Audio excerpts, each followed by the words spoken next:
Master minds commerce చదవాలనుకునే 10th inter విద్యార్థుల తొలి ఎంపిక. ఇంత ఒక హ్యాండ్సమ్ హీరోని మీరు పెళ్లి చేసుకుంటున్నారు అండ్ న్యాచురల్లీ చాలా మంది అమ్మాయిలు ఆయనకి లైన్ వేసి ఉంటారు, ఫోన్ చేసి ఉంటారు, ఫోన్లు ఫ్యాన్స్ రకరకాలుగా హీరోయిన్స్ తో వర్క్ చేస్తారు. అండ్ ఇండస్ట్రీ కొంచెం అంటే అప్పట్లో చెప్పేవాళ్ళు దట్ ఇండస్ట్రీలో ఆ ప్రాక్సిమిటీ వల్ల రిలేషన్షిప్స్ తొందరగా ఏర్పడిపోతాయని చెప్పేసి. అంతే కదా, హీరో హీరోయిన్స్ మధ్య కావచ్చు. అప్పుడే కాదు ఇప్పుడు ఎప్పుడన్నా అంతే అది. బట్ ఎప్పుడు మీరు ఇన్సెక్యూర్ ఫీల్ అవ్వలేదు ఒక స్త్రీగా? అస్సలు లేదు. అంటే మీ మీద ప్రేమ తగ్గిపోతుందని అట్లా లేదు, ఎప్పుడు నాకు అనిపించలేదు. నేను ఒకటి ఏంటంటే బేసికల్గా నేను చాలా స్ట్రాంగ్గా నేను చాలా స్ట్రాంగ్గా బిలీవ్ చేసుకుంటా ఒకటి. రెండోది బికాస్ నేను కరెక్ట్గా ఉంటే నన్ను వదిలి ఎవరు వెళ్ళలేరు. నా పిల్లలు అవనివ్వండి, నా హస్బెండ్ అవనివ్వండి, నా ఫ్రెండ్స్ అవనివ్వండి. నేను కరెక్ట్గా ఉన్నంత వరకు, నా సైడ్ నుంచి ఏ ఇన్కన్వీనియన్స్ లేనంత వరకు, నేను వాళ్ళని అర్థం చేసుకున్నంత వరకు, నేను వాళ్ళకి ఒక అవకాశం ఇవ్వనంత వరకు వాళ్ళు ఎలా వెళ్తారు? ఎక్కడన్నా ఏ రిలేషన్షిప్లోనన్నా ప్రాబ్లం వచ్చిందంటే ఏదో ఒక అవకాశం వాళ్ళకి కల్పించడం వల్లనే వస్తుంది.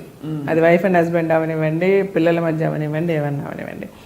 మనం అండర్స్టాండింగ్గా, మనం కాంప్రమైజింగ్గా వెళ్ళిపోతుంటే గొడవలే రావు. గొడవలు రానప్పుడు వాళ్ళు మనకి దూరం అయిపోతారన్న భయము ఉండదు. నేను ఎప్పుడు అదే బిలీవ్ చేస్తా, అదే ఫాలో చేస్తా.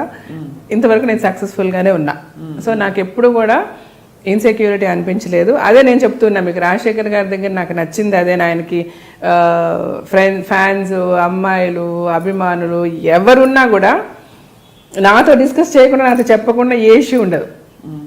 ఒకవేళ ఒక అమ్మాయి ఫోన్ చేసి మీరు నా దగ్గరికి రండి అని అన్నా కూడా నాతో ఆయన చెప్తారు. ఇట్లా పలానా అమ్మాయి ఒక ఫోన్ చేసి ఇట్లా నాకు ఫోన్ చేసింది తెలుసా అన్నది కూడా. చాలా ఇన్సిడెంట్స్. అది ఒకరోజు అయితే ఆయన కంగారు ఒంగోలులో మేము షూటింగ్కి, అప్పటికి ఇంకా మా పెళ్ళి కూడా కాలే. బట్ అదే నేను చెప్పాను కదా, వి ఆల్వేస్ ఎప్పుడు అనుకునేవాళ్ళు మన ఇద్దరం పెళ్లి చేసుకుంటే బాగుంటుంది, కానీ పెళ్లి చేసుకోవడానికి అందరూ ఒప్పుకోవాలి. ఎవరికి ఎగెయిన్స్ట్గా అయితే నేను చేసుకోలేను అన్న కాన్సెప్ట్లో మేము ఉన్నప్పుడు నేను చాలా బోల్డ్గానే మేము లివ్ చేసామండి. మా పెళ్ళికి ముందు కూడా ఇప్పుడు మూవీస్ లైక్ నవభారతం, ఈ సినిమాలంతా యాక్ట్ చేసేటప్పుడు ఆల్మోస్ట్ మేమిద్దరు ఒకే రూమ్లో ఉండేవాళ్ళమి. పక్క రూమ్లు ఉన్నా కూడా మోస్ట్ ఆఫ్ ద టైమ్ నేను తనతోనండి. మేము ఇండస్ట్రీలో మేము పెద్ద టాపిక్ కూడా అయ్యాం. చాలా మంది మా గురించి మాట్లాడుకోవడం కూడా జరిగింది. పెళ్ళి అవుతుందో లేదో మళ్ళీ మన నవ్వుల పాలు అయిపోయామే 10 మందిలో అని నేను ఎప్పుడు అనుకోలే. నేను అంటే ఎక్కడ ఏ రోజు నేను అనుకోలే. మా మదర్తో కూడా, మా మదర్ చాలా బాధపడేవారు, మా ఫాదర్ బాధపడేవాళ్ళు. ఇట్లా ఏంటి ఇంటర్వ్యూస్ అంత పేపర్లో ఇట్లా ఇస్తున్నారు రాజశేఖర్, వాళ్ళ అమ్మాయి వాళ్ళు చెప్తే వాళ్ళని చేసుకుంటానని, మరి మీరు ఇద్దరు ఇట్లా తిరుగుతున్నారు అనేవారు ఆయన. సో నేను ఒకరోజు మా పేరెంట్స్కి చూసి చెప్పేశాను, మమ్మీ ఇంతే. తను అది నాకు ముందే చెప్పాడు. సో వెదర్ ఆయన వేరే పెళ్లి చేసుకున్నా చేసుకోకపోయినా, నేనైతే తను పెళ్లి చేసుకోకుండా మేము ఇలాగే ఉంటాం, మా రిలేషన్షిప్ ఇలాగే ఉంటుంది. There will be no change in ఆ రిలేషన్షిప్. బట్ అది ఇంకో అమ్మాయి వచ్చి ఉంటే అంటే అప్పుడు ఒకవేళ అమ్మాయి యాక్సెప్ట్ చేయకపోతే maybe we would have been good friends. అది తన ఇష్టము, ఆయన ఏం చెప్పుకుంటారో ఎట్లా చేసుకుంటారో అది తన సోల్మేట్స్ అని మీకు ఫీల్ అయ్యారు. అంతే, నేను అలాగే ఫీల్ అయ్యి, తను అలాగే ఫీల్ అయ్యారు. తను యాక్చువల్గా అట్ వన్ టైం చాలా ఒక ప్రపోజల్ అంతా ఓకే అయిపోయి, వాళ్ళ ఇంట్లో వాళ్ళకంతా ఓకే అయిపోయి, పెళ్లి రాజశేఖర్కి వేరే అమ్మాయితో అంతా ఫిక్స్ అయిపోయింది. ఫిల్మ్ ఇండస్ట్రీలోనే, నేను పేరు అయితే చెప్పదలుచుకోలేదు, నాట్ అన్ యాక్ట్రెస్. బట్ అంతా ఫిక్స్ అయిన తర్వాత కూడా వాళ్ళ బ్రదర్ ఇన్ లా, అంటే రాజశేఖర్ గారు was not very happy, but వాళ్ళ బ్రదర్ ఇన్ లా వాళ్ళంతా కూడా వచ్చి నాకు చెప్పారు. I said fine, I'm prepared for this. Film ఇండస్ట్రీలోనే, but not actress, not an actress.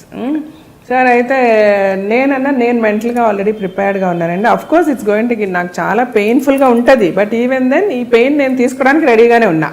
ఎందుకంటే నేను ఆల్రెడీ మెంటలీ ప్రిపేర్డ్, నాకు ఇది జరుగుతుంది అని చెప్పి.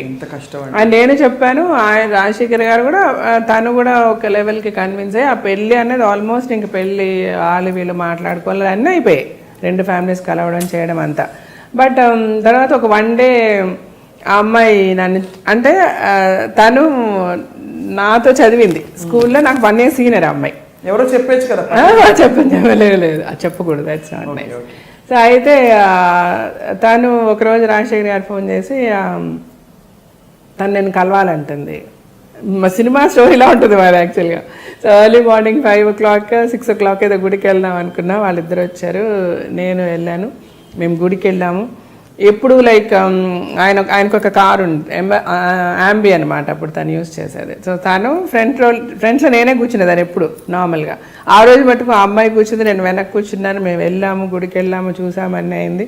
ఎంత కష్టం అండి మనసుకి. హలో అంటే హలో, నేను చెప్తున్నాను కదా, హలో అంటే హలో అనుకున్నా. మా ఇంటికి నేను వెళ్ళిపోయాను. I fell very sick. తర్వాత నాకు చాలా, అంటే ఎవరితోనూ షేర్ చేసుకోలేము. అట్ ద సేమ్ టైం ఇద్దరికీ పెయిన్ ఉంది. నేనైతే చాలా ఫీవర్, హై ఫీవర్ వచ్చేసింది. ఒక 1 full day నేను రాజశేఖర్ గారికి కూడా ఫోన్ చేయలేదు. తర్వాత మా మదర్, షీఈ్ వెరీ అండర్స్టాండింగ్, మా మమ్మీ అయితే. సరే ఆవిడైతే she's no more now, I miss her a lot.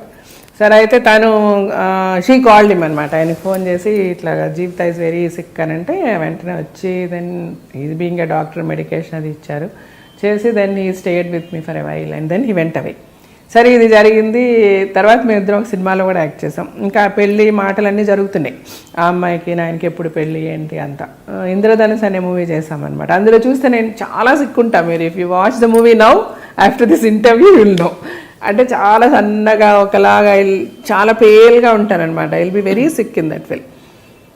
ఇద్దరమే యాక్ట్ చేస్తున్నాము, ఇద్దరికి అన్నీ తెలుసు, like you know he's going to get married అంతా. బట్ ఆ అమ్మాయి ఏంటంటే సడన్గా one day he was very tensed. Shoot అయిపోయిన పక్క రూమ్లో ఉంటాం కదా, చాలా టెన్షన్. ఏంటి ఫోన్లో వెళ్తున్నారు, మాట్లాడుతున్నారు, వస్తున్నారు అంతా. So then I asked him, ఏంటి ఏమైంది, వాట్ ఈస్ ద ప్రాబ్లమ్ అని అంటే, no we have an issue. వాళ్ళ పేరెంట్స్, ఆ అమ్మాయికి నేను నీ గురించి చెప్పాను కదా, ఈ అమ్మాయి వాళ్ళ పేరెంట్స్కి చెప్పి, so then now she insist me that మన ఇద్దరు మీ పెళ్లి చేసుకోవాలంటే here after you should not, నువ్వు జీవిత గారితో మాట్లాడకూడదు, మీరు తనతో యాక్ట్ చేయకూడదు, ఇవన్నీ చెప్పారు మా పేరెంట్స్ చెప్తున్నారు. ఎందుకంటే అలా వదిలేస్తే అది మళ్ళీ ప్రాబ్లం అయిపోతుంది ఫ్యూచర్లో ఇలాగన్నారు. సో నేనైతే చెప్పేశాను చాలా క్లియర్గా, అది ఇంపాసిబుల్, నా లైఫ్ని మీరు డిక్టేట్ చేయొద్దు. యాజ్ ఎ వైఫ్ మీకు ఏ ప్రాబ్లము రాకుండా నేను చూసుకుంటాను. అది నా సైడ్ నుంచి ఏదైనా తప్పు జరిగిన రోజు మీరు మాట్లాడండి. ఈరోజు మీరు వాళ్ళతో మాట్లాడద్దు, వీళ్ళతో మాట్లాడద్దు అని డిక్టేట్ చేయడం కరెక్ట్ కాదు. అండ్ నేను ముందే నీకు అమ్మాయి జీవితం తీసుకెళ్ళాను, మీకు పరిచయం చేశాను, మా రిలేషన్షిప్ చెప్పాను, అన్నీ నీకు చెప్పాను. అండ్ చదువుకున్న అమ్మాయి నువ్వు ఇట్లా చేయడం కరెక్ట్ కాదని నేను మాట్లాడుతున్నాను. నేను రైటా రాంగ్ అని అడిగారు ఆయన. I said right or wrong చెప్పే పరిస్థితులు అయితే నేను లేను. ఫస్ట్ ఆఫ్ ఆల్ మీరు ఏ డెసిషన్ తీసుకున్నా ఇట్స్ ఓకే నాకు, because you don't trouble yourself. మీరైతే ట్రబుల్ అవ్వద్దు, దీని గురించి ఎందుకు tension. Whatever you decide, మీ పేరెంట్స్ ఏం చెప్పారో అది చెయ్యండి అని నేను చెప్పాను. తర్వాత చాలా జరిగింది. నేనైతే తర్వాత మళ్ళీ కానీ నేను వెళ్ళి పడుకుని పోయాను. నెక్స్ట్ డే మార్నింగ్, ఆ రోజు నైట్ అంతా ఈయన మాట్లాడుతూనే ఉన్నారు ఆ అమ్మాయితో ఫోన్లో అని మా వాళ్ళు చెప్తారు, మా మేనేజర్లు వాళ్ళు వీళ్ళంతా. So then next day he told me, నేనైతే ఒప్పుకోలేదు. సో దెన్ వాళ్ళకి ప్రాబ్లం ఉందంట, అమ్మాయిని అమెరికా పంపించేశారు అని చెప్పారు. సరే ఓకే, మీరు ఏం చేయాలనుకుంటున్నారంటే నేను అమ్మాయితో ఓపెన్గా చెప్పేసి, నువ్వు నీ పేరెంట్స్ నువ్వు డెసిషన్ తీసుకో. అమ్మాయికి యాక్చువల్గా ఈ ప్రపోజల్ వచ్చింది, ఆ అమ్మాయి చాలా ఇష్టపడి ఈయన చేసుకోవాలని చాలా పెద్ద లెవెల్లో వచ్చే మాట్లాడారనమాట. సో ఈయనకి బాగా తెలుసు ఆ అమ్మాయికి ఆయన అంటే ఇష్టమని. సో నా వరకు అయితే నీకు ఏ అష్యూరెన్స్ అయితే నేను ఇచ్చానో అవన్నీ ఓకే. అలాగే మా పేరెంట్స్కి కూడా ఇష్టం కాబట్టి ఐ విల్ మ్యారీ యూ, నేను కేర్ఫుల్గా నేను చాలా బాగా చూసుకుంటా. బట్ జీవిత విషయం నేను ముందు నుంచి నీకు చెప్పిందే. తను ఎప్పుడు కూడా నాకు మంచి ఫ్రెండ్గా ఉంటుంది. మా రిలేషన్షిప్ ఎంతవరకు ఉంటుందని అది నీకు అనవసరం. మేబీ నేను తర్వాత కూడా తనతో మాట్లాడినేమో, అది వేరే. బట్ నాకు అది కండిషన్గా పెడితే నాకు నచ్చదు. అది నాకు I cannot take it. So you take a call, నీ పేరెంట్సా నేనా అని నేను చెప్పేశాను. తను వాళ్ళ పేరెంట్స్ మాట విని యూఎస్ వెళ్ళిపోయింది. ఫర్గెట్ ఇట్ అన్నారు ఆయన, అంతే. ఆ తర్వాత మామూలుగా మేము 2-3 ఫిల్మ్స్ యాక్ట్ చేసాము. మగాడు టైంలో ఈ మెట్ విత్ అన్ యాక్సిడెంట్. ఆ యాక్సిడెంట్ అయితే వాళ్ళ ఫ్యామిలీ. సో ఐడియా ఎక్కడి నుంచి వచ్చింది, పెళ్లి చేసేసుకోండి మీరు ఇంకా చాలు అనేసి? పెద్దవాళ్ళు చెప్పారా?